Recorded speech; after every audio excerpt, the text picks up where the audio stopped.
Si vous n'avez jamais vu de zélotes dans l'évangile, parce que le véritable zélote, ce n'est pas notre frère Serge. Moi, je suis un premier zélote. Parce que j'ai donné la définition de ces zélotes-là. Nous sommes des hommes qu'on a déjà tués depuis longtemps. Un cadavre qui marche. Parce qu'en réalité, nos vies sont cachées en Christ et Jésus ou dans le lieu céleste. Donc, si tu me touches, je suis un zélote. On n'a pas peur. Amen. Voilà, nous allons prendre nos Bibles. Écoutez bien, aimés dans le Seigneur. Nous allons lire notre texte de base. Alors, vous allez comprendre, nous sommes en train de parler sur le temps du parfum. C'est notre grand thème. Le temps du parfum. Ok. Donc, ça veut tout simplement dire que ces temps-ci, le temps de la grâce, chacun de nous doit mettre son parfum préféré. Alors, le parfum préféré, ce n'est pas le parfum que vous avez mis aujourd'hui, ce matin. Non. Mais c'est quoi le parfum préféré? C'est le parfum de Dieu. Parce que si tu as le parfum de Dieu et que tu sens l'odeur de Dieu, sache que quand tu vas commencer à prier, le Seigneur va t'interpeller, tu vas voir des choses qui vont se passer. Pourquoi? Parce que le temps du parfait, ça veut tout simplement dire que le temps de la prière. L'Église passe le temps dans la prière. Voilà pourquoi nous disons, l'analogie de la foi dit que la parole et la prière, ça marche de pair. Si tu es fort en parole, tu dois aussi être fort en prière. Comment se fait-il que toi, tu as l'habitude de lire la parole, mais tu es faible dans la prière? Or que c'est lui qui a inspiré la parole. La Bible dit que toute écriture est inspirée de Dieu, utile pour enseigner, corriger aussi. Ça veut dire que la parole te donne aussi envie de prier. Et quand tu pries, tu dois prier selon l'analogie de la foi, qui nous pousse à ce que si tu as l'enseignement, tu ne vas pas dire Dieu, donne-moi des enfants, mais tu n'as pas de mari. Non, la prière demande à ce que tu dis d'abord, Seigneur, donne-moi un mari. Et quand il va te donner le mari, enfin maintenant tu vas dire, Seigneur, donne-moi les enfants. C'est ça la prière. Mais c'est lui qui dit que, Seigneur, donne-moi les enfants. Mais il n'y a pas de mari. Même le Seigneur lui-même, il regarde et dit, mais oh, mais demande d'abord... Vous priez, vous ne recevez pas parce que vous ne savez pas prier. Sinon, tu vas dire que la Bible dit que partout où foulera les plantes de mes pieds, je vous les donne en possession. Tu vas dire ceci, Seigneur, mes pieds sont foulés le sol de la France, donne-les-moi en possession.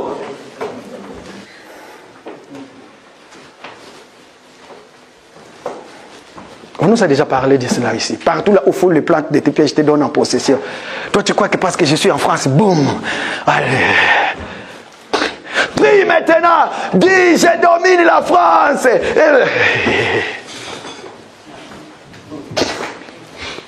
Le temps du parfum, nous prions parce que nous avons réussi l'enseignement. Nous avons dit que quand je prie, ce n'est pas moi qui prie, mais la personne qui habite en moi. C'est du fond du cœur que la bouche est. Quand je vais commencer à prier, la personne qui habite en moi, c'est lui qui prie. Ce n'est pas moi, parce que moi je ne peux pas prier, je suis faible. La beauté de la prière, quand c'est lui qui habite en toi, commence à parler en toi, c'est par des soupirs inexprimables. En ce moment-là, ta prière, c'est une parfaite de bonheur. Pourquoi? Parce que ce n'est pas toi, mais c'est Dieu qui prie en toi. Et si tu es une femme et un homme de dispute, quand tu vas commencer à disputer, toutes sortes de paroles qui sortiront de ta bouche viennent du fond de ton cœur, poussées par celui qui habite en toi. C'est ça ton identité.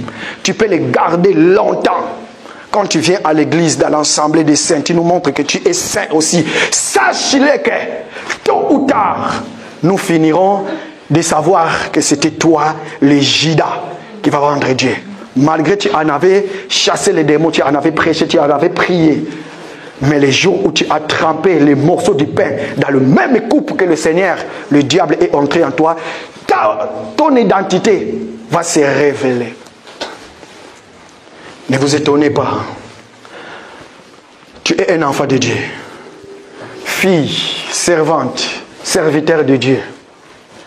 Aujourd'hui, nous sommes dimanche. Tout le monde a pris la parole, tout le monde a prié. Mais ce jour-là, lorsque l'église va disparaître sur la terre, parce que ça c'est quand les gens qui n'ont pas la connaissance, ils vont dire que c'est une catastrophe naturelle. Hein? Il y a une partie de la terre qui a été absorbée et ils sont disparus. Et les physiciens, les mathématiciens, les astrologues, ils vont commencer à dire non, cela est déjà arrivé dans l'an 1000, je ne sais pas quoi. Et c'est le même système qui est arrivé. Mais or que l'église est déjà partie. Et toi, mon frère, ma soeur qui était là, qui écoutait la parole, quand tu vas rester un moment, tu vas comprendre, tu vas dire, ok, je suis celui qui disait des chimères, je suis celui qui parlait, mais je suis resté. Tout ce que je suis venu dire à l'Assemblée, le temps est proche. Nous allons partir. Or, si ce n'est pas par l'enlèvement de l'église, laissez-moi vous dire que nous n'avons pas peur de la mort. Parce que beaucoup partiront. Or que nous, les saints, nous ne mourrons pas. C'est lui qui a la peur de la mort parce que tu ne connais pas encore les choses. Pourquoi? Parce que ces jours-là, lorsque les corps, âme et esprit vont se séparer, mon âme va quitter le corps physique pour partir. Je serai dans la joie. Et parce que je partirai dans le Seigneur, de l'autre côté, là où je serai, quand on me dit, Gauthier, reprends ton corps physique, je dirai non. Parce que je verrai la gloire de Dieu. L'église du Seigneur, veux-tu voir la gloire de Dieu? Ne sois pas des vierges folles qui vont rentrer dans l'enlèvement. Mais sois des vierges sages. Pour que tu sois les vierges sages, l'église est le moment, l'ère du parfum. À l'ère du parfum, partout où tu vas, les gens doivent sentir en toi l'odeur de la parole de Dieu. Quand les païens font des choses par rapport à eux, mais toi tu es un enfant de Dieu, tu as l'identité de Dieu. Tu sens l'odeur de Dieu, les gens vont dire, pourquoi il est devenu comme ça? Et toi tu vas dire, parce que j'ai été brûlé par Dieu, calciné. Voilà pourquoi le cendre que je suis donne cette odeur-là. Luc chapitre 1, verset 5 à 10. Écoutez ce que dit la parole. Luc chapitre 1, verset 5 à 10, la Bible dit, ok. Du temps d'Hérode, roi de Judée, il y avait un sacrificateur nommé Zacharie, de la classe d'Abia. Sa femme était d'entre les filles d'Aaron et s'appelait Élisabeth. Tous deux étaient justes devant Dieu, observant d'une manière irréprochable tous les commandements et toutes les ordonnances du Seigneur. Ils n'avaient point d'enfants, parce qu'Élisabeth était stérile, et ils étaient l'un et l'autre avancés en âge. Or, pendant qu'il s'acquittait de ses fonctions devant Dieu, selon le tour de sa classe, il fut appelé par le sort, d'après la règle du sacerdoce, à entrer dans le temple du Seigneur pour offrir le parfum. Verset 10. Toute la multitude du peuple était dehors en prière à l'heure du parfum. Toute la multitude du peuple était dehors à l'heure du parfum. C'est là où nous avons tiré notre thème. Alors, bien aimé, la Bible dit bien, il y a un homme qui s'appelle Zacharie, de la classe d'Abidias. Comprenez, quand on dit de la classe d'Abidias, ça veut tout simplement dire qu'il est sorti, nous pouvons dire, prenons par exemple, de l'Assemblée des saints des élus de Paris. Alors la Bible dit qu'il était marié. Sa femme était parmi les filles d'Aaron, comme on avait dit vendredi. Voilà pourquoi nous avons dit assemblée. Écoutez-moi très bien. Le vendredi, nous étions nombreux dans la salle. Pourquoi nous avons parlé sur les mariages? Ce n'était pas notre enseignement. Mais parce que nous avons dit qu'un enfant de Dieu, un frère ou une sœur ne peut pas se marier à quelqu'un d'autre. Il faut que tu te maries avec la fille d'Aaron. Pourquoi? Parce que si tu es marié à la fille d'Aaron, qu'est-ce qui va arriver? Que ce soit pour toi, sœur ou frère. Regarde qu'est-ce qui va arriver. La Bible dit, tous deux observaient d'une manière, quoi frère, vas-y répétez. Tous deux, l'homme et la femme, faisaient quoi? Observant d'une manière Observaient d'une manière irréprochable. Bien-aimé dans le Seigneur, je préfère que ton mari ou ta femme, si il ne craint pas Dieu en ce moment-là, mais toi, connais-toi, qui es-tu? Pourquoi? Parce qu'aujourd'hui, nous sommes tous de ceux qui vont entrer pour offrir des parfums. Parce que les rideaux du temple a été déchirés. Il n'y a plus qu'un sacrificateur, c'est plus réservé juste à un sacrificateur qui va entrer. Mais toi aussi, tu peux entrer pour aller offrir des parfums. Parce que nous sommes à l'ère du parfum. Maintenant, regardez. La Bible dit que Zacharie a été choisi, comme j'avais dit dans mon introduction du dimanche de la semaine passée. Zacharie a été choisi. Mais Zacharie, pourquoi il n'y a que toi qui entres dans la présence du Seigneur, mais toute la multitude doit rester dehors dans la prière? Bien-aimés, nous ne sommes plus dehors dans la prière, mais nous sommes aussi dedans. Tout enfant de Dieu qui prie dans la vérité est aussi dedans. Il n'y a plus que Zacharie. Toi aussi, le rideau du temple a été déchiré à cause de toi, pour que tu entres dans la présence du Seigneur. Mais lorsque tu vas entrer dans la présence du Seigneur, écoutez, Zacharie, après avoir offert les parfums, quand il va offrir les parfums, qu'est-ce que nous avons dit? Apocalypse chapitre 5, nous avons dit que les parfums, ce sont la prière des justes. N'est-ce pas? Si les parfums, c'est la prière de juste. Et quand toi, tu entres dans le temple pour prier, qu'est-ce qui va arriver? Ta prière va monter comme un encens de bonne odeur. Et quand la prière monte, il faut qu'il y ait la réponse. Voilà pourquoi nous avons dit ensemble. Quand tu pries, ne multiplie pas des paroles. Après tu finis, amen, amen, tu te lèves. J'ai toujours dit que la prière, ce n'est pas un dialogue de sourds. Tu n'es pas en train de monologuer tout seul. Mais c'est lui qui prie, il est en train de parler avec Dieu. Il faut que Dieu aussi te parle. Ne soyez pas pressé de dire Amen et tu sors dans ta prière. La Bible elle-même, elle dit que Dieu parle tantôt d'une manière ou d'une autre.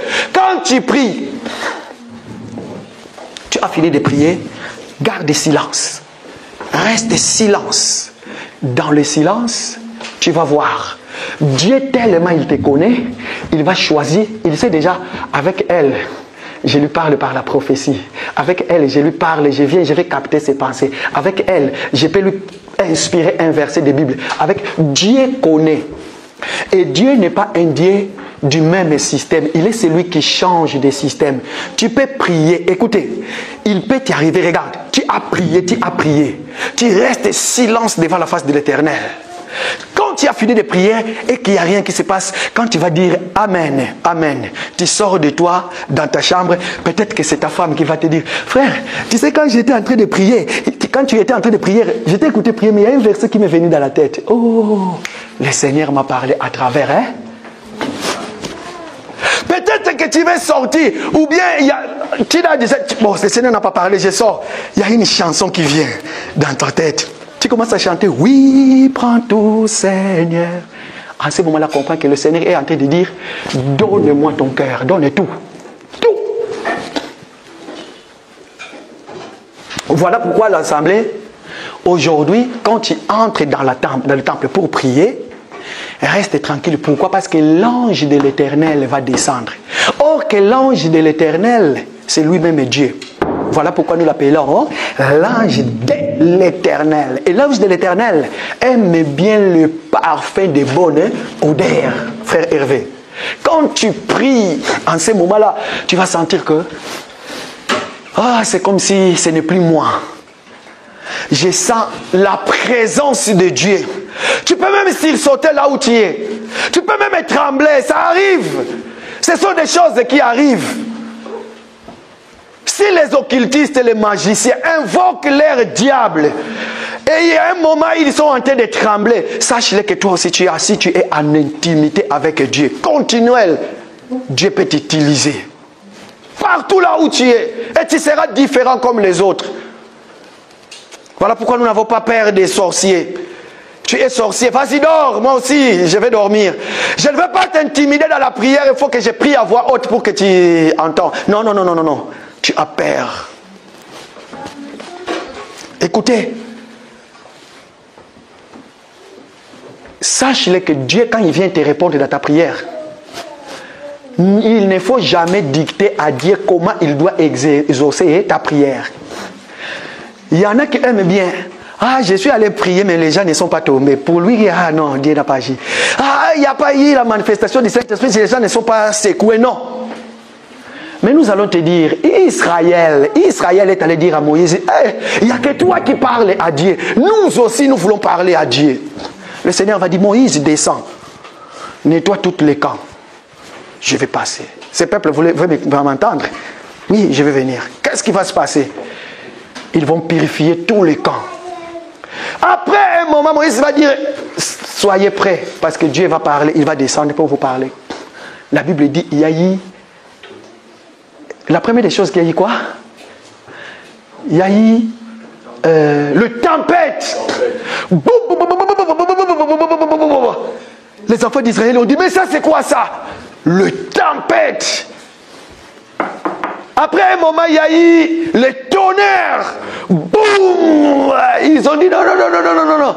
Moïse, va voir ton Dieu, dis-lui. S'il veut nous parler, qu'il te parle toi. Non, non, non, non, nous allons mourir. Nous allons mourir. Mais vous avez dit que vous voulez écouter Dieu. Et après, il y a eu le silence. Mais dans les tonnerres, dans les tourbillons, dans tout ce qui s'est passé avant. Et ils croyaient que Dieu était là. Dieu n'était pas là. Parce qu'ils ont voulu, quand Dieu va parler, tu vois, les mouvements. Mais dans ta prière à toi, quand Dieu vient te parler, il te parle des fois dans le silence. Tu verras, ton cœur, c'est comme si tu habites de l'eau frais. Le cœur est à l'aise, apaisé. Sache-le que le Seigneur m'a parlé. Tellement il s'appelle Prince de paix. Voilà pourquoi il t'apporte la paix. Il dit partout là où vous allez, quand tu entres, la première des choses, tu dois dire que la paix du Seigneur soit avec vous. Bien aimé dans le Seigneur, ce matin, je suis venu vous dire que la paix du Seigneur soit avec toi. Tous les problèmes de ta vie reçoivent la paix au nom de Jésus.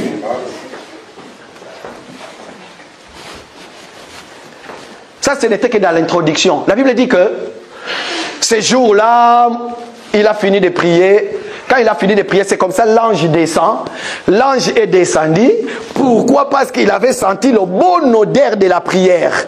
Et cette bonne odeur de la prière, c'est en ce moment-là que l'ange va lui dire, à partir d'aujourd'hui, tu ne parleras plus. Toi qui es un enfant de Dieu, j'avais dit, tu n'es pas un fils de parler, blablabla. Non, mais tu es quelqu'un. Quand tu étais devant le Seigneur, parce que le Seigneur t'a rendu mioué, toi tu parles beaucoup. Quand que tu es devant Dieu dans la prière, c'est là où on te reconnaît bavard. Mais dans le monde, tu dois changer. Tu ne parles pas beaucoup. Il faut que les gens remarquent. Mais pourquoi il ne parle plus? C'est sûrement un ange lui a rencontré. Voilà pourquoi il ne parle pas. Mais tu parleras que le jour de l'accouchement de ta femme. Quand ta femme va accoucher, c'est le jour là que tu vas parler. Or, que parler, c'est quoi? Tu vas parler les jours où tu verras le Seigneur en face. C'est à ce moment-là que tu vas crier, waouh, il est là. Maintenant, nous, aujourd'hui, c'est quoi notre problème? Église, nous ne pouvons pas prier si ce n'est pas l'heure de la prière. Mais l'heure de la prière est arrivée. Vous et moi, nous allons maintenant entrer dans la prière. Nous n'allons plus attendre Zacharie qu'il puisse entrer. Mais nous allons entrer tous ensemble pour prier. Mais maintenant, pour prier, écoutez. Il y a des principes dans la prière. Il y a les positions, les mouvements et des gestes que nous pouvons aussi faire dans la prière. Ça compte aussi. Tu peux être que tu as un problème. Tu n'arrives pas. Regardez, ça nous est arrivé tous peut-être. Tu as un problème. Ah, tu veux prier, mais tu n'as plus de paroles. Peut-être que le Seigneur a fait quelque chose de grand. Ou peut-être que tu as des soucis, tu veux prier, mais... Ah, tu te mets à genoux, tu lèves les mains, mais tu ne pries pas. Donc ça veut tout simplement dire, Seigneur, regarde l'expression de mon cœur. Voilà pourquoi j'ai dit la prière de Salomon. Nous allons voir pourquoi la prière de Salomon a été exaucée. Je vous dis que la prière que Salomon avait faite a été exaucée. C'est là où j'ai dit que dans la typologie, Salomon c'est le type dit Christ. Toutes les prières de Christ qu'il avait faites sur terre, ça a été exaucé. Tout sauf rien. Nous allons lire maintenant. Écoutez.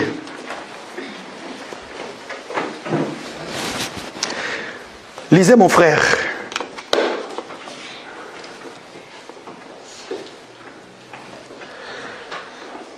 Lisez des Chroniques, s'il vous plaît. Des Chroniques chapitre 6, verset 12. Des Chroniques chapitre 6, verset 12. La Bible dit: Salomon se plaça devant l'autel de l'Éternel, en face de toute l'assemblée d'Israël, et il étendit ses mains. Répétez s'il vous plaît. Salomon se plaça devant l'autel de l'Éternel, en face de toute l'assemblée d'Israël, et il étendit ses mains. Parole du Seigneur. Amen. Écoutez, j'ai parlé des rideaux du temple, le voile du temple s'est déchiré, vous êtes d'accord? Qu'il y avait un temple où là il y avait un rideau. Oh, amen. Vous êtes d'accord? Matthieu chapitre 27, verset 50 à 51, n'est-ce pas? C'est là. Et le rideau du temple a été conçu lors de l'Exode chapitre 26, verset 33. Alors, écoutez bien. Maintenant, il y avait un homme que son père David qui voulait construire le temple, mais Dieu a refusé. Pourquoi? Parce que David avait le sang entre ses mains. Et à l'époque, si tu as le sang dans tes mains, tu ne peux pas. Tu ne peux pas. Parce que tu es impur.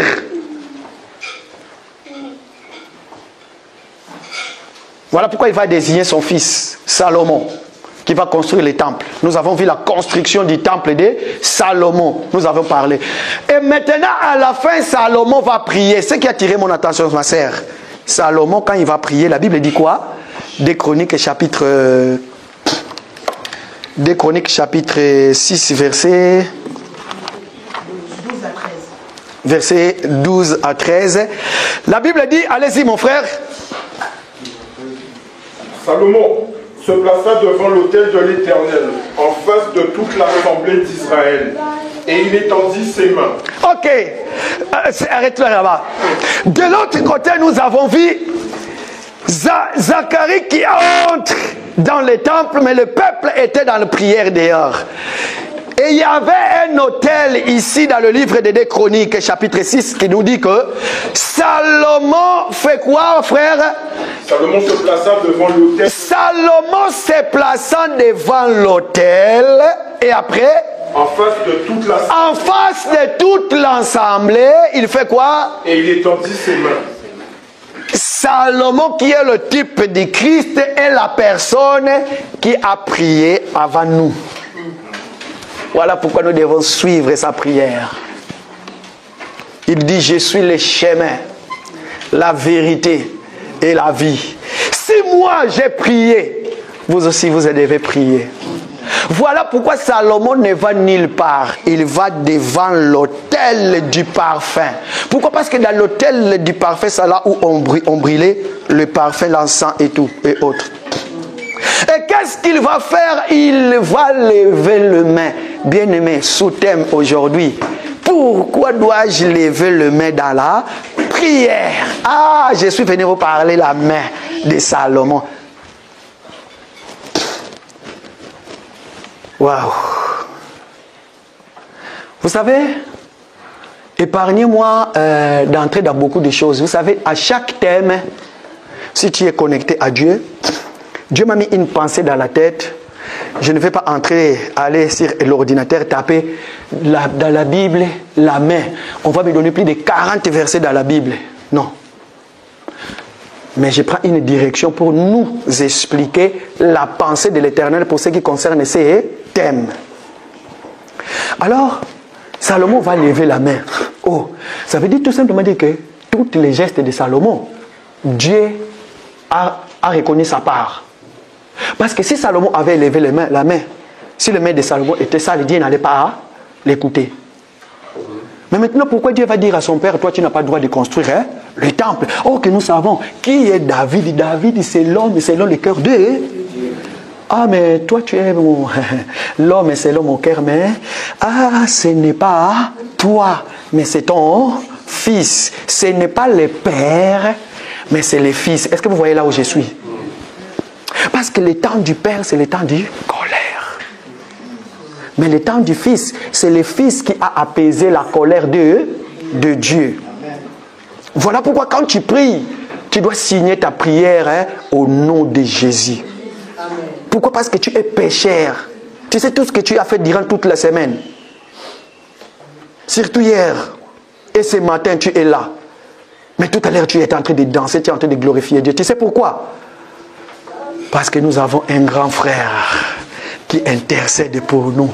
C'est lui qui a apaisé la colère du Père. Quand tu pries, quand Dieu regarde ta prière, en réalité, je l'ai toujours dit, quand toi tu pries, ce n'est pas toi. Parce que si c'était toi, Dieu ne va pas écouter ta prière.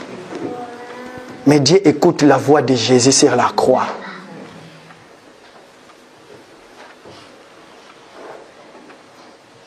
Oui, c'est ça. Regardez ce qu'il va faire. Oh Salomon, qui va élever la main. Mais le main Salomon va élever. C'est le main de l'unité. 2, c'est la main qui va sauver tout un peuple. Or, qui a élevé sa main pour que nous soyons unis? C'est Christ. Ou sur la croix. Qui a élevé sa main pour que nous soyons sauvés? C'est Jésus. Ou sur la croix. Écoutez, je me suis dit, pourquoi quand tu pries, Dieu n'écoute pas notre prière? Je vais commencer par là. Je n'ai pas pris beaucoup de versets. Frère, lisez-moi Ésaïe chapitre 1er, verset 15. C'est un verset que vous connaissez très bien. Je sais qu'un frère, il est en train de le réciter déjà dans son cœur. Ésaïe chapitre 1er, verset 15. Allez-y s'il vous plaît. Premier verset 15, la Bible dit: quand vous étendez vos mains, Ok. je détourne de vous mes yeux. Quand vous multipliez les prières, je n'écoute pas. Vos mains sont pleines de sang. Est-ce que nous avons compris, frère? Réalisez encore une fois de plus. Allez-y. Premier verset 15, la Bible dit: quand vous étendez vos mains, quand vous étendez vos mains, je détourne de vous. je détourne. Regarde. Quand vous étendez vos mains, je détourne. Papa, est-ce que tu peux étendre tes mains s'il te plaît? Fais ça s'il vous plaît. Ah, c'est ça là. Quand vous étendez vos mains, allez-y. Je détourne de vous mes yeux. Je détourne de vous mes yeux. Et puis, quand vous multipliez les prières, quand vous multipliez de prières. Oh, Seigneur, ça veut tout simplement dire que Salomon, quand il a étendu les mains, Dieu a regardé. Dieu a vu les mains de Salomon, c'était propre. Mais maintenant, moi, à l'heure actuelle, est-ce que je suis capable de soulever mes mains pour dire: oui, prends tout, Seigneur. Oui, prends tout. Vous savez, ce n'est pas mauvais de lire les commentateurs de la Bible. Ma Bible s'appelle, comment il s'appelle déjà ma Bible? Je crois que c'est John McCarthy. Il y a des commentateurs en bas. Regarde. Lever les mains aussi, c'était d'accoutumer en Israël. Hein? Lever les mains, ça veut dire aussi l'expression de ce que tu veux exprimer dans ton cœur à la personne. Tu peux lever ta main en dire: oh mon pao. Tu peux aussi lever les mains pour réclamer les secours. Il dit, regardez, quelqu'un qui était dans un trou, on l'a jeté dans un trou, c'est sûr et certain ces jours-là, lorsque les Madianites passaient, quand Joseph a su qu'ils sont en train de passer, c'est sûr et certain, pour lui sauver, il a levé les mains. Pourquoi? Parce que c'est lui qui est en danger. Pour réclamer les secours, il élève la main. Et la personne qui vient pour lui secourir, il faut qu'il trouve tes mains à l'état que lui, il veut. Nous sommes des Africains, la majorité. Vous allez remarquer, dans des pays africains, si tu veux, comment on dit, sortir l'argent dans la poche de quelqu'un, qu'est-ce qui arrive? Tu vas lui dire, oh Baptiste, le grand chef. Et quand Baptiste va, voilà, c'est le flatterie. Quand Baptiste va comprendre que cette parole, c'est pour m'élever, qu'est-ce qu'il va faire? Il va mettre la main dans la poche pour donner. La première position, lever la main, je me suis dit, je vais nous simplement dire que, parce que j'en en peux plus, je suis fatigué, viens à mon secours par rapport à ma situation. Bien-aimé dans le Seigneur, nous élevons nos mains, mais et pourtant, le Seigneur nous recommande que nos mains soient comme celles de Salomon. Est-ce qu'en ces moments, tel que nous sommes en train de parler, parce que tout à l'heure, nous allons élever les mains. Tout à l'heure, là. Est-ce que tes mains, tu réclames vraiment les secours auprès de Dieu? Parce que si la Bible dit, j'élève mes yeux vers les montagnes, d'où viendra mon secours, ça veut tout simplement dire que mes yeux expriment ce qui est à moi. Maintenant, ça va être accompagné avec les œuvres. J'élève mes mains. Quand nous prions, j'aime bien dire, nous avons nos mains à moitié levées. Pourquoi? Parce que nous avons nos mains à moitié levées. Moi, je me suis dit, Seigneur, Seigneur, regarde mes mains. Elles sont vides. Viens, pose sur mes mains quelque chose de très important. Si je suis malade, pose la guérison dans mes mains. Si je manque quelque chose, s'il y a un problème, donne la solution. Pourquoi? Parce qu'il est le secours qui ne manque jamais dans le détresse. C'est comme ça là. La Bible nous dit que quand vous étendez vos mains, je détourne de vous mes yeux. Et quand vous multipliez les prières, bien-aimé dans le Seigneur, si tu sais que tu es dans le péché, ne prie pas. Tu es en train d'inciter la colère de Dieu. Un enfant de Dieu, nous avons nos habitudes, nous avons nos caractères à nous.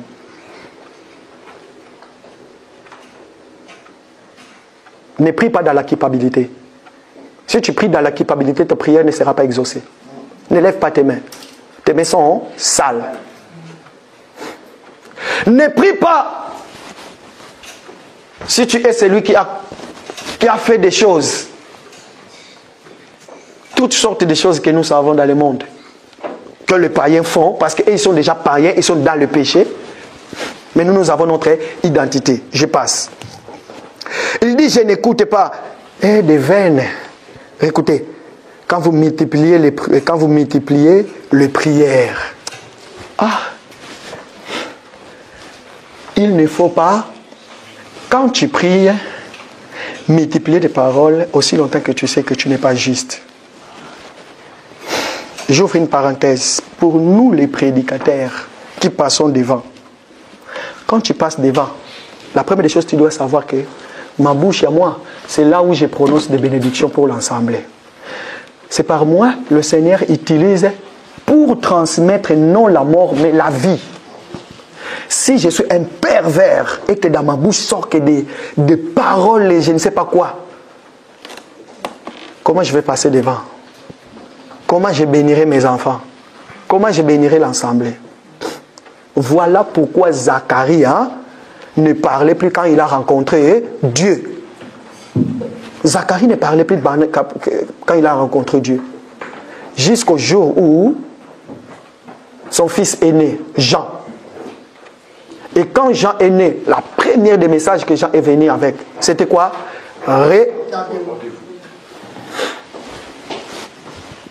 S'il vous plaît.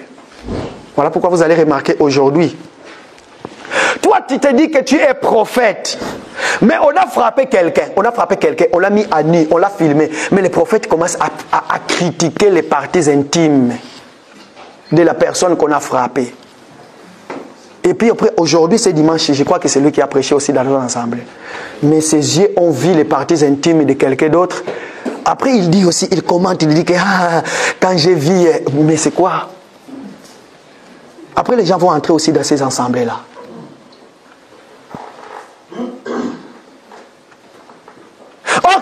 nos yeux sont réservés quand je entre dans la présence du Seigneur. Mes yeux ne voient que l'ange de l'Éternel. Mais toi, tes yeux ont vu les parties intimes d'un homme qu'on appelle Bokechu Wayambo. Et puis tu as commenté aussi. Il a dit, hey, j'ai vu ça, mais non. Mais c'est quoi ça? Il est où la place des serviteurs? Il est où la place des païens? Bien-aimés,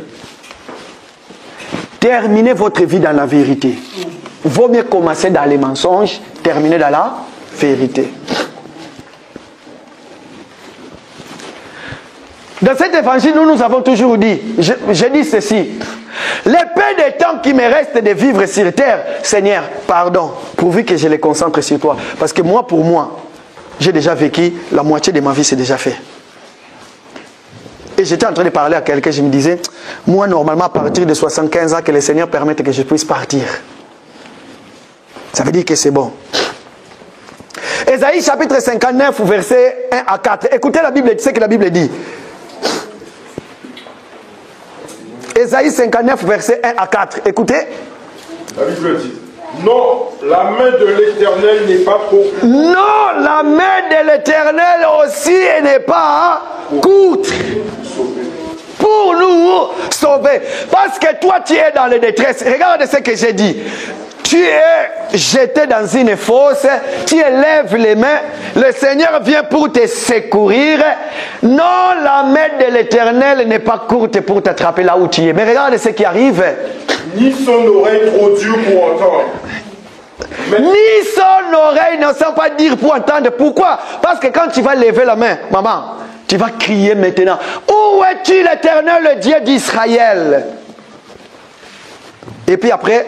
Verset 2. Mais ce sont vos crimes qui mettent une séparation entre vous et votre Dieu. Merci papa, arrête-toi là-bas. Regarde maintenant, regarde cette illusion. Tous les disciples vont monter dans la barque. Ils vont commencer à faire le chemin quelque part. Sans Jésus. Et puis après, le Seigneur va commencer à suivre les disciples. Pierre va regarder. Il va dire, oh là là. Excusez-moi, je rigole par rapport à ce que j'ai dit le vendredi, par rapport à ce passage-là. Pierre va sortir de la barque. Il va aller à la rencontre de Jésus.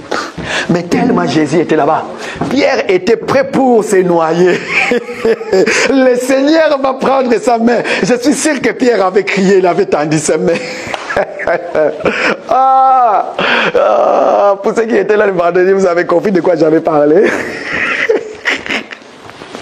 Ces pierres-là qui sortaient du bac, c'est l'église. Je le dis, je le confirme. Ces pierres-là qui sortent du bac, ce n'est pas Israël. Dans la révélation, c'est l'église.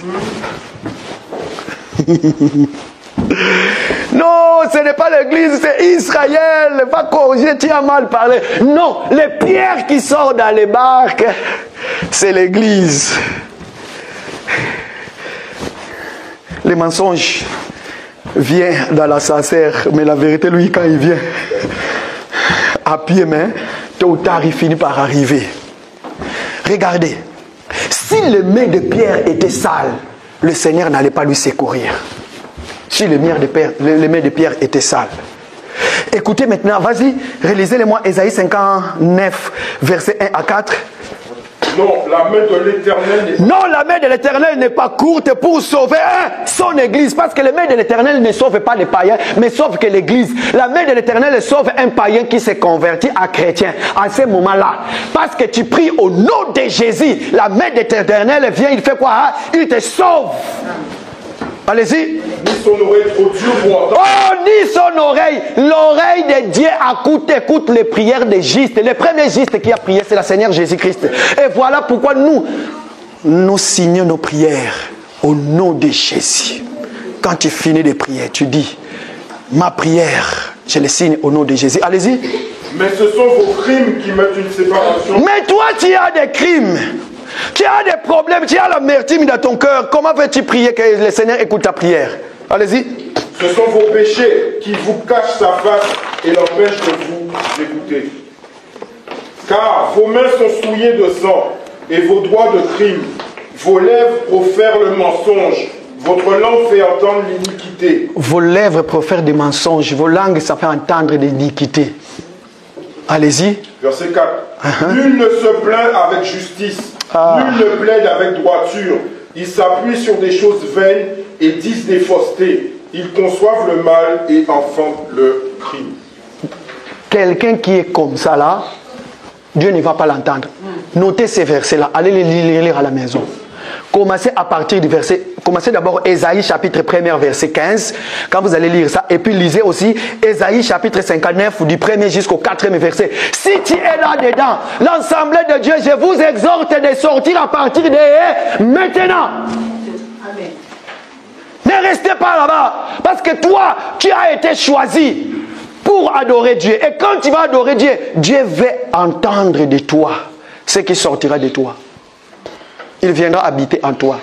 Il va souper avec toi. Ok, quand il viendra habiter en toi, il va souper avec toi. Voilà pourquoi quand tu vas commencer à prier, ce n'est pas toi qui prieras. Écoutez, il y a un verset qui dit, le cœur de l'homme est mauvais. Hein? Vous connaissez ce verset-là, hein? Méchant. Qui peut le comprendre? Tu nous dis que tu es moine. D'ailleurs, tu t'habilles en tenue de moine. Mais nous ne voyons pas à toi que tu es moine. Or que le monde dit qu'on reconnaît le moine par son habit. Mais maintenant, nous ne sommes pas des moines. L'habit de moine ne fait pas le moine. Tu peux porter l'habit de moine, mais tu ne l'es pas. Ne force pas de devenir si tu ne l'es pas. Ephésiens chapitre 4 verset 29. Allez-y papa, écoutez. Ephésiens chapitre 4 verset 29. Ephésiens chapitre 4 verset 29. La Bible dit: qu'il ne sorte de votre bouche aucune parole mauvaise, mais s'il y a lieu, quelques bonnes paroles qui servent à l'édification et communiquent une grâce à ceux qui l'entendent. Est-ce que vous avez écouté? Amen. Écrivez ces versets, lisez-les aussi à la maison, s'il vous plaît. Ephésiens chapitre 4, verset 29, n'est-ce pas? Lisez-les aussi à la maison. Papa, allez-y, Ephésiens 4, 30. Écoutez. N'attristez pas le Saint-Esprit de Dieu, par lequel vous avez été scellés pour le jour de la rédemption. Oh! Ça veut tout simplement dire, toi, écoutez-moi, toi qui es là, tu es un enfant de Dieu, tu peux attrister le Saint-Esprit par ton comportement. Ne t'étonne pas que tu puisses devenir un pervers, tu parles trop. Ne t'étonne pas que tu tombes trop dans les péchés. Ne t'étonne pas que tu fais beaucoup de choses que Dieu n'agrée pas. Pourquoi? Parce que le Saint-Esprit est attristé. Malgré que tu as le sceau de la promesse, à l'enlèvement, tu iras. Mais tu vas rater beaucoup de choses ici sur terre. Tu vas rater beaucoup de choses ici sur terre. Vous savez, à des fois, ma soeur, mon frère, ma soeur, si tu es dans le péché, si on te dit que tu es dans le péché, à des fois tu peux contester la personne qui te parle. Pourquoi? Parce qu'en ce moment-là, l'orgueil du péché va enflammer dans ton cœur. Celui qui est en toi, c'est celui-là qui va se manifester. Non, tu vas dire non. Mais à des fois, un moment, mon frère, ma soeur, dans ta maison, dans ton travail, partout là où tu vas, l'humilité, l'esprit d'écoute, calme, développe cette culture-là. De Zacharie, il ne parle pas. C'est sûrement, écoutez, c'est sûrement Zacharie, quand il est entré dans le temple pour aller offrir le parfum, Dieu l'a frappé. C'est ça le monde on dit. C'est sûrement Dieu l'a frappé. Voilà pourquoi il ne parlait plus. Tu es dans le péché. Je suis dans le péché. Je prends la lumière de la parole, je mets devant moi. La lumière de la parole va me dire si je suis dans le péché ou non. Et puis continue ton chemin. Et puis après la Bible dit, n'attristez pas, allez-y, n'attristez pas quoi? Le Saint-Esprit que vous avez... Par lequel vous avez été scellés. Par lequel que vous avez été scellés. Tout enfant de Dieu né de nouveau est scellé du Saint-Esprit. C'est ce qu'on appelle les sceaux de la promesse. Boum sur toi. Pourquoi? Parce que le jour de l'enlèvement, celui qui n'a pas le sceau n'ira pas. Parce que nous là, si à l'enlèvement de l'église aujourd'hui, la terre ne va pas nous réclamer. Voilà pourquoi le Seigneur dit, le prince de ce monde vient, mais il n'y a rien de lui en moi. Toi aussi, le prince de ce monde, le diable va te réclamer. Il ne faut pas avoir de péché en toi. Pourquoi? Parce que le jour de ta mort ou le jour d'enlèvement, le diable dira, toi tu as mon caractère à moi, toi tu as le péché en toi, tu ne dois pas partir à l'enlèvement. Tu vas rater le premier tour. Hein? Tu vas te retrouver avec les vierges folles. Mais ok, le Saint-Esprit que nous avons reçu, les sceaux de la promesse. Quand Dieu viendra, il ne va pas descendre sur la terre, il sera dans les airs. Qu'est-ce que tu vas faire? Tu vas quitter, tu vas être absorbé. Ouf, tu es parti. Bien aimé, est-ce que nous voulons partir ensemble? Oh. Maintenant, regardez. Dans tout ce que nous avons cité comme les péchés, si tu te retrouves là, dedans, et que tu es dans les péchés, tout ce que nous avons fait là. Ah, j'aime quelqu'un. C'est grâce à lui que je suis là ce matin, ces personnes-là. Oh, je l'adore. Vous savez la personne, qu'est-ce qu'il a fait? Ah, il m'a précipité sur la croix. Il a été percé sur la croix. Même ses mains ont été percées. Est-ce que vous êtes d'accord avec moi que Jésus a été percé dans ses mains? Non, non, non, peut-être que vous n'êtes pas d'accord avec moi. Mais moi, nous allons le montrer dans la Bible. Regarde, s'il n'a pas été percé et que le sang n'était pas descendu de ses mains, tu ne peux pas lever les mains. Mais tellement ses mains ont été percées, voilà pourquoi tu peux lever les mains. Parce qu'il est la première personne qui a levé les mains. Et ses mains étaient pures. Pourquoi? Parce qu'il a porté nos... Regarde, il a porté nos péchés. C'est comme si les péchés étaient dans ses mains. Il monte sur la croix. Il dit non, non, non, non, je ne peux pas élever mes mains. Parce qu'il y a plein de péchés. Qu'est-ce qu'il faut faire? Il faut percer mes mains pour que le sang coule. Amen. Pour que mes mains soient libres. Jean chapitre 20, verset 19 à 28. C'est là où nous allons voir le main qui a été percé. Jean chapitre 20, 19 à 28. Allez-y, papa. Jean chapitre 20, verset 19. Je vais commenter en passant pour que nous puissions courir. Allez-y. Le soir de ce jour. Le soir de ce jour-là. Allez-y. Qui était le premier de la semaine. Ok, allez-y. Les portes du lieu où se trouvaient... Les portes du lieu où se trouvaient les disciples étaient fermées. Voilà. À cause de la crainte qu'ils avaient des Juifs. Jésus vint. Ils avaient... Écoutez. À cause de la crainte des Juifs. Pourquoi? Parce que sinon ils vont être tués. Ils ne peuvent pas élever les mains. Parce que s'ils lèvent les mains, les Juifs vont comprendre qu'il y a l'église là-bas. Parce qu'à l'époque de Jésus, sachez que le christianisme était appelé comme une secte. On appelait cela secte. Et Jésus, on l'appelait le chef du secte. Allez-y, papa. Se présenta au milieu d'eux. Jésus se présenta au milieu des disciples. Que dit la Bible? Et il leur dit. Il leur dit. La paix soit avec vous. Voilà pourquoi nous devons être des fils et des filles de la paix. Que la paix du Seigneur soit avec tous. Amen. Même dans nos maisons. Nous devons proclamer la paix et non l'épée. Ne proclamez pas l'épée, mais proclamez la paix. Ne vous dites pas que vous êtes chrétien, mais vous êtes chrétien. Allez-y, papa. Et quand il lui dit cela, il leur montra ses mains et son côté. Quand il dit cela, il leur montrait ses mains. Regardez, vous avez la crainte des Juifs, ils vont vous tuer si vous avez levé votre main. Mais maintenant, je vous montre mes mains. Mes mains ont été percées parce que j'ai porté vos péchés à vous. Hein, sœur mamie? Il a porté tes péchés à toi. Ne crains pas. Hein? Hein, sœur Bradel? Il a porté tes péchés. Allez-y. Les disciples furent dans la joie en voyant le Seigneur. Ah, maintenant nous pouvons élever la main. Parce que nous l'avons vu. Il est ressuscité. Allez-y. Jésus leur dit de nouveau. La paix soit avec vous. Voilà, descendez un peu à la place de Thomas. J'aime bien. Thomas le Didyme. Thomas, le Didyme. Ok. L'un des 12 n'était pas avec eux lorsque Jésus vint. Oh, les jumeaux n'étaient pas avec eux. Thomas le Didyme. Ok, allez-y.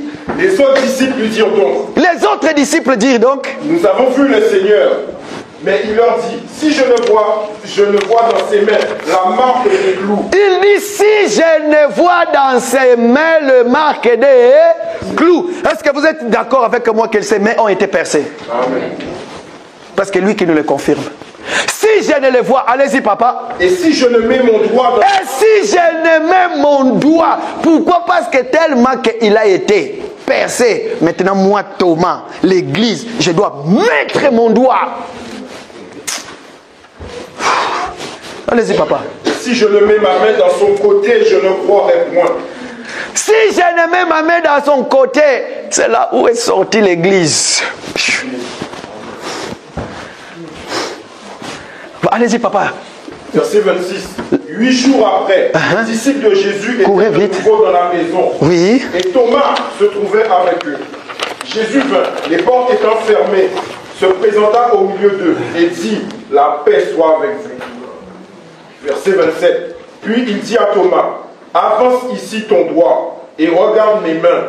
Avance aussi ta main et mets-la dans mon côté et ne sois pas incrédule, mais crois. Amen. Thomas lui répondit, mon Seigneur et mon Dieu.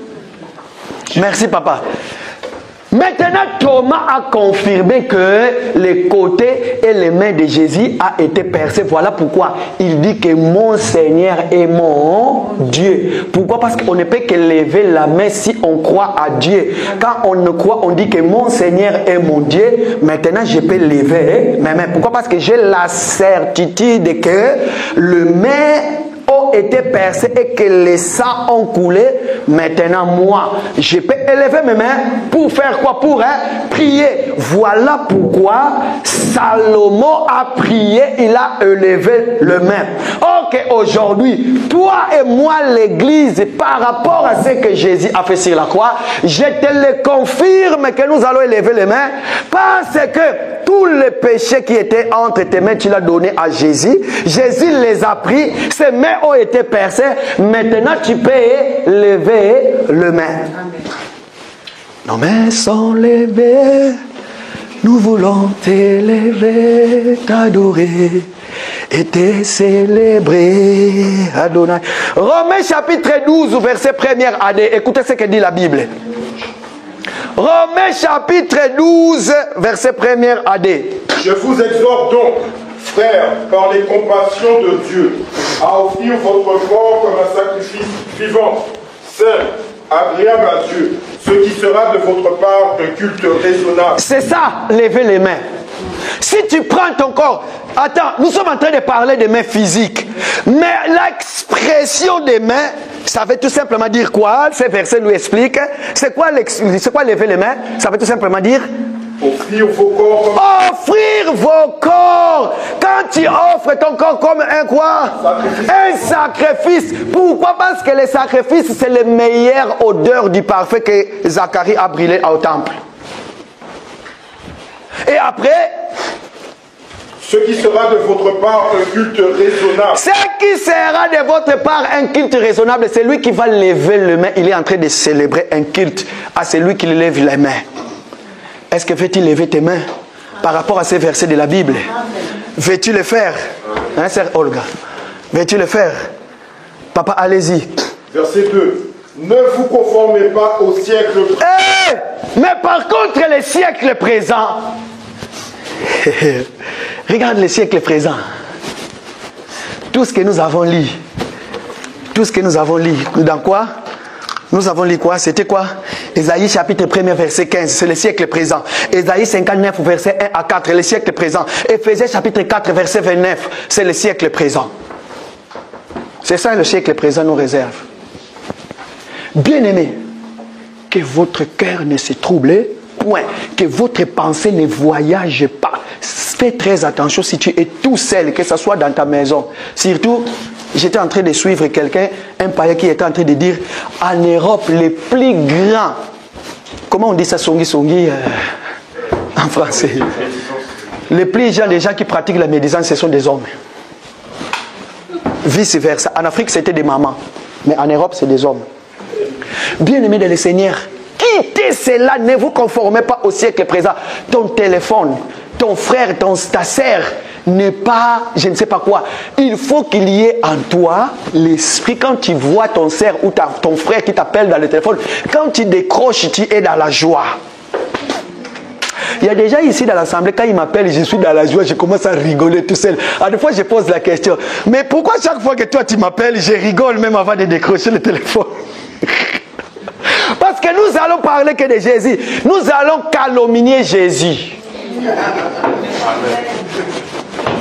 Oui, ma sœur, nous allons calomnier Jésus d'une manière que tu ne peux pas comprendre. Tu n'as jamais calomnié quelqu'un comme ça là. Pourquoi il perd? Nous allons le calomnier parce que moi j'aime bien critiquer tout ce qu'il a fait pour moi. Tiens. Ah. Oh mon Dieu. Ne vous conformez pas au siècle présent. Parce que le siècle présent nous réserve beaucoup de choses. Ésaïe chapitre 1 verset 16 à...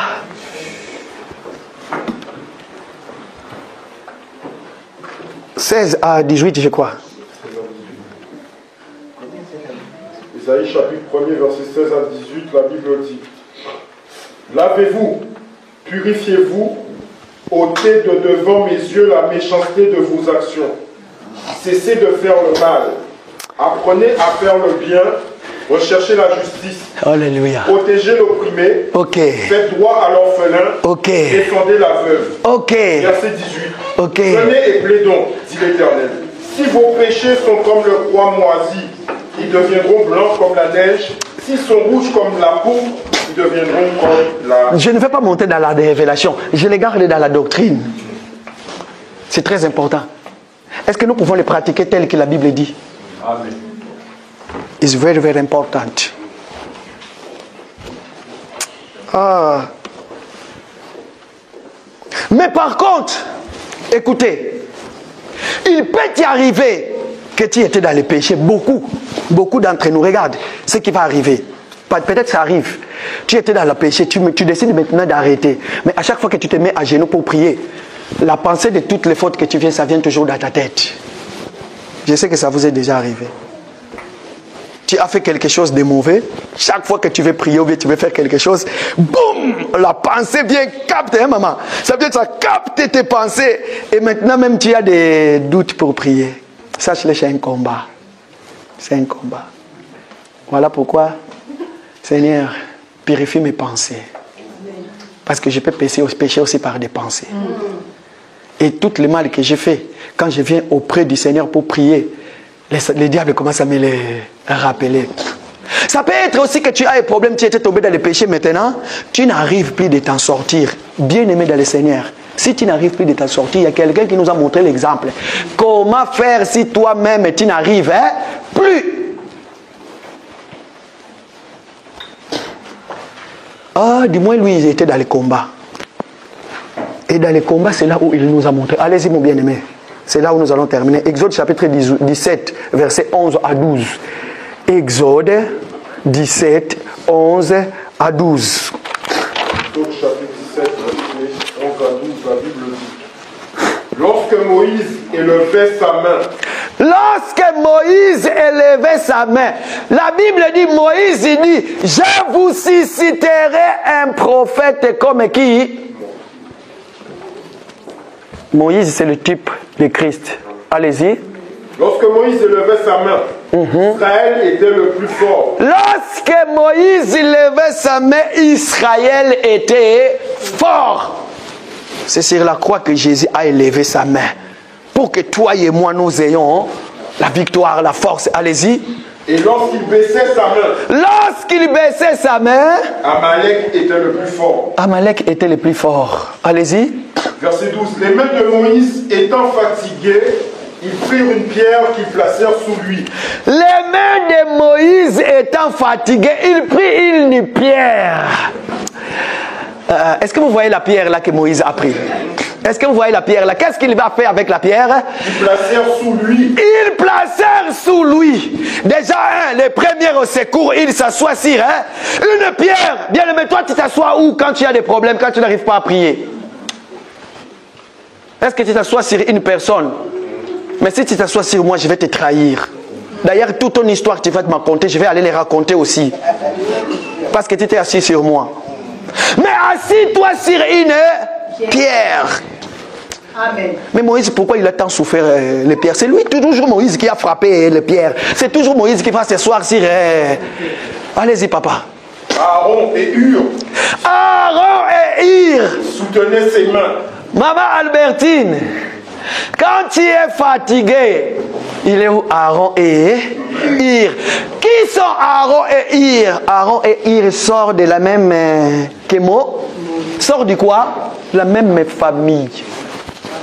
Toi qui as des problèmes, pourquoi tu vas aller te confier à quelqu'un qui est un païen? Mais moi et toi, nous sommes de la même famille. Pourquoi? Parce que moi, je vais t'aider ensemble maintenant. Parce que tes mains sont fatiguées. Nous allons venir. Nous allons soutenir tes mains. Pourquoi? Parce que toi, tellement que tu es fatigué, la première des choses, nous allons te parler de Jésus. Parce que Jésus, c'est la pierre là où tu dois t'asseoir. Maintenant, quand nous allons comprendre que tu t'es assis sur une pierre, là maintenant, nous allons t'aider maintenant à soulever les mains. Nazakomata ngai nazakomata ngai nga nazakomata